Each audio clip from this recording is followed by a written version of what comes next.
સંઘવીએ કહ્યું કે હવે ટ્રાફિકના નિયમોનો ભંગ કરાશે તો વાહન ચાલકનું લાયસન્સ રદ કરી દેવાશે. હાલમાં 51 થી 100 વખત ટ્રાફિક નિયમોનો ભંગ કરનારા 6682 વાહન ચાલકોના લાયસન્સ રદ કરી દેવા માટેની પ્રોસેસ શરૂ કરાઈ છે. એક સપ્તાહમાં નોટિસ મળી જશે. સુરત શહેરમાં અકસ્માતમાં ઘટાડો લાવવા માટે રોંગ સાઇડની ડ્રાઈવ પણ શરૂ કરવામાં આવશે અને જે વાહન ચાલકો રોંગ સાઇડમાં પોતાનું વાહન ચલાવશે એમના લાયસન્સ પણ સસ્પેન્ડ કરવાની કાર્યવાહી ટૂંક જ સમયમાં હાથ ધરવામાં આવશે. જે લોકો રોંગ સાઇડ પર જાય તેમના પર પોલીસ દ્વારા સખ્તાઈથી કામ કરાય તો કરવા દેજો, દયા ન કરતા. હા, મારા પર ફોન આવે કે રોંગ સાઇડથી પકડે છે તો છોડાવવા માટે 2 હાથ જોડીને વિનંતી કરું છું કે હું છોડાવવા આવીશ નહીં. હવે પછીની કામગીરી રોંગ સાઇડ માટે ચાલુ કરવાની છે. સર્વપ્રથમ તો હું મારા સુરત શહેરના સૌ નાગરિકોને ખૂબ ખૂબ અભિનંદન આપું છું. એ લોકોને વંદન કરું છું કે સુરત શહેર પોલીસ અને મહાનગરપાલિકા દ્વારા સુરત શહેરના નાગરિકોની સુવ્યવસ્થાઓ માટે, ટ્રાફિકના વધુ વ્યવસ્થિત રીતે પાલન થાય તે માટે જે નવા ટ્રાફિક સિગ્નલ્સ લગાડવામાં આવ્યા તેને સુરત શહેરના નાગરિકોએ ખૂબ સારી રીતે પાલન કરતા સૌને નજરે પડ્યા. હું આ શહેરના નાગરિકોને એટલે અભિનંદન આપું છું કે સુરત શહેરના નાગરિકો જ્યારે ટ્રાફિક સિગ્નલ પર રાત્રે 12 વાગે બી રેડ લાઇટ જોતાની સાથે જો ઊભા રહી જાય, એ આપણા શહેરના લોકો માટે જ જે ઉનાળાનું વેકેશન પૂર્ણ કરીને સુરત પરત ફર્યા તેવા લોકોને અચાનક આ સિગ્નલ જ્યારે દેખાય અને લોકો ઊભા દેખાયા તો એ લોકો માટે બી આ એક નવા દ્રશ્ય હતા.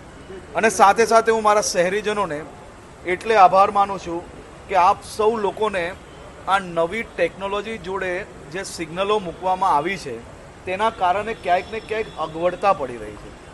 એક સાથે જ અનેક સિગ્નલો હોવાના કારણે સિગ્નલ પર ઊભા રહેવાથી આપ સૌ લોકોનો જે સમય બી વધારે લાગી રહ્યો છે તે માટે એ બધી જ વ્યવસ્થાઓ માટે આજે એક બેઠકનું આયોજન કરવામાં આવ્યું હતું અને આ બેઠકમાં અનેક વિષયો પર નિર્ણયો લેવામાં આવ્યા છે. એ વિષયોમાં ખાસ કરીને આ સિગ્નલ જે વધારે ટ્રાફિક રહેતા વિસ્તારો છે, જેમ કે વરાછામાં સવારે ખૂબ મોટી સંખ્યામાં રત્ન કલાકારો આવતા હોય છે, બપોરે પાછા ભોજન માટે જતા હોય છે, તો વરાછા વિસ્તારની અંદર આખા દિવસમાં એ સિગ્નલને ટીમ સુરત દ્વારા 7 અલગ અલગ પ્રકારના સમયો સેટ કરવામાં આવી રહ્યા છે. જેમાં વધુ ટ્રાફિકમાં સીધી વાત છે, સાચી વાત છે, થોડુંક સમય ઊભું રહેવું પડ્યું છે અને દિવસે ને દિવસે આપણે વ્યવસ્થાઓને સુધારીને વધારે સમય લોકોએ ના ઊભું રહેવું પડે તે માટેનો પ્રયાસ બી કરી રહ્યા છે. વરાછાની અંદર 7 ઝોન છે. એ જ રીતે શહેરના અલગ અલગ રોડો પર વેસુ વિસ્તાર છે, સ્કૂલો અચાનક ચાલુ થઈ, 1000થી વધારે વેનો અને બસો જો અવર જવર કરતી હોય તો વહેલી સવારે ત્યાં સ્કૂલના ટાઈમે શું ટાઈમિંગ હોવો જોઈએ, સિગ્નલ કેટલું બંધ રહેવું જોઈએ, કેટલું ખુલવું જોઈએ, સ્કૂલથી પરત ફરતા લોકો માટે કયો ટાઈમ હોવો જોઈએ, અનુવ્રત દ્વારથી ટેક્સટાઇલ માર્કેટ સુધી, મજુરા ગેટથી ટેક્સટાઇલ માર્કેટ સુધી, આપણો આ કેનલ રોડ છે ત્યાંથી ટેક્સટાઇલ માર્કેટ સુધી, આ બધા જ વિસ્તારોની ટ્રાફિકની જે પ્રકારનો લોડ છે અને એની સામે એને કયા પ્રકારે અને કયા સમયે કેટલું વખત બંધ રાખવો, કેટલો ખોલવો, એની અનેક સિગ્નલો પર મેન્યુઅલ સિગ્નલ કરીને બી સમયનું સર્વે કરીને આવનારા 3 દિવસની અંદર આ બધા જ સર્વે થયા પછી સર્વેના આધારિત આપણે સિગ્નલના સમયની અંદર થોડોક બદલાવ આપણે લાવશો અને ધીરે ધીરે આપણે સૌ સુરતીઓ સાથે મળીને, મારે આપ સૌને જણાવવું છે, મેં એક સર્વે કરવાનું જણાવેલું હતું અને શહેર પોલીસ અને મહાનગરપાલિકાને એટલે હું અભિનંદન આપું છું.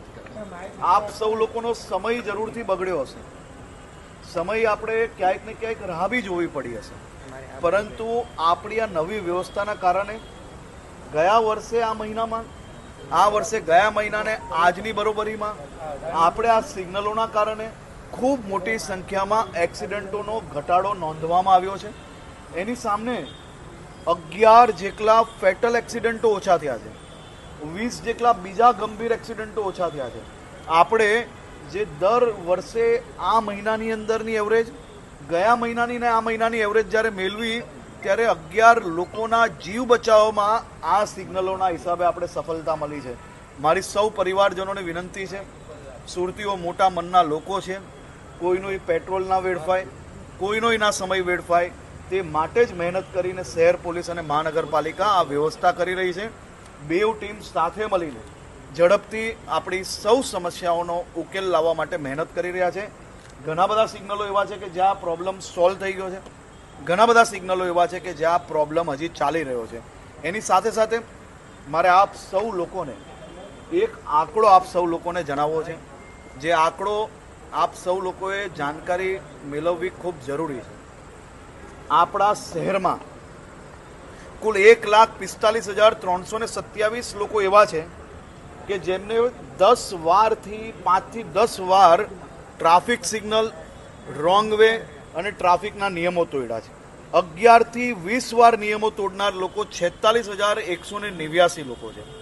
21 થી 50 વાર નિયમો તોડીને જેમ કે આદત જ બનાવી લીધી હોય, હું તો નિયમ નહીં જ માનું, એવા લોકો 18,257 લોકો છે.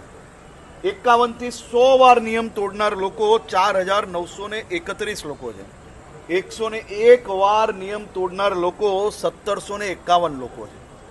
આ 1,751 લોકો અને 4,931 લોકોના લાયસન્સ રદ કરવાની કાર્યવાહી કરવાની સૂચના આજે આપવામાં આવી છે. સાથે સાથે આરટીઓ જોડે મળીને પોલીસ વિભાગ દ્વારા આ 4,931 જેને 51 થી 100 વાર નિયમ તોડી લીધો છે, કોઈનો નિયમ એને લાગતો જ નથી. શહેરના અનેક લોકો, રાહદારી લોકો પર આ લોકો રિસ્ક બનીને વ્હીકલ ચલાવતા હોય એવા લોકોના લાયસન્સ રદ કરવામાં આવશે અને 101 વાર જે લોકોએ નિયમો તોડ્યા છે એ લોકોના બી લાયસન્સ 1,751 લોકોની પ્રોસિજર ચાલુ કરવામાં આવશે. એના પછી તબક્કાવાર જે લોકો હેબિચ્યુઅલ એટલે જે લોકોને આદત પડી ગઈ છે એવા લોકો પર કડક કાર્યવાહી બી કરવામાં આવશે.